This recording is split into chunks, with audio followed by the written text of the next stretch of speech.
সাবেক সংস্কৃতিমন্ত্রী আসাদুজ্জামান নূর এবং সাবেক বিমান প্রতিমন্ত্রী মোহাম্মদ মাহবুব আলীকে গ্রেফতার করেছে পুলিশ। আজই তাদের আদালতে হাজির করার কথা রয়েছে। এদিকে ময়মনসিংহের ধোবাউড়া উপজেলার সীমান্ত দিয়ে অবৈধভাবে ভারতে পালানোর সময় সাংবাদিক মোজাম্মেল হক বাবু ও শ্যামল দত্ত আটক হয়েছেন। এ সময় আরও 2 জনকে আটক করা হয়। বিস্তারিত জানাচ্ছেন কাজী পাপ্পু। সকালের আলো ফুটতেই খবর আসে সাবেক সংস্কৃতিমন্ত্রী আসাদুজ্জামান নূর এবং সাবেক বেসামরিক বিমান পরিবহন ও পর্যটন প্রতিমন্ত্রী মোহাম্মদ মাহবুব আলীকে গ্রেফতার করা হয়েছে। রোববার রাতে রাজধানীর বেইলি রোড থেকে আসাদুজ্জামান নূরকে এবং সেগুনবাগিচা এলাকা থেকে মাহবুব আলীকে গ্রেফতার করা হয়। ঢাকা মহানগর পুলিশের অতিরিক্ত কমিশনার রেজাউল করিম মল্লিক জানান, রাজধানীর মিরপুর থানায় দায়ের করা একটি হত্যা মামলায় রাত 11টার দিকে আসাদুজ্জামান নূরকে গ্রেফতার করা হয়। বীর মুক্তিযোদ্ধা আসাদুজ্জামান নূর বাংলাদেশ সংস্কৃতি অঙ্গনের জনপ্রিয় মুখ। নাট্য অভিনেতা হিসেবে খ্যাতিমান আসাদুজ্জামান নূর 2001 সালে প্রথম আওয়ামী লীগের মনোনয়নে সংসদ সদস্য নির্বাচিত হন।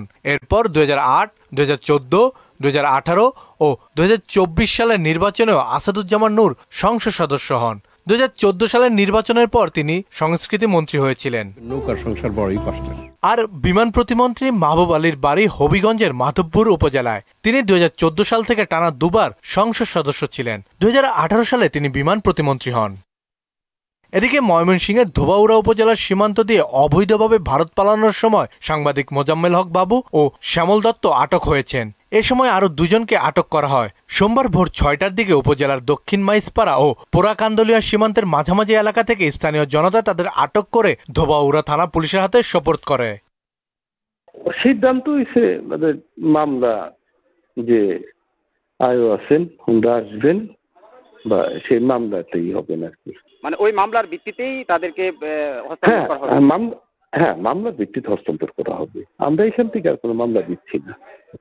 এর আগে 21 আগস্ট বেসরকারি চ্যানেল 71 টেলিভিশন থেকে চাকরিচ্যুত বার্তা প্রধান শাকিলা আহমেদ এবং তার স্ত্রী ও 71 টেলিভিশনের প্রধান প্রতিবেদক ফারজানা রূপাকে গ্রেফতার করা হয়। কাজী পাপ্পু, মোহনা সংবাদ, ঢাকা।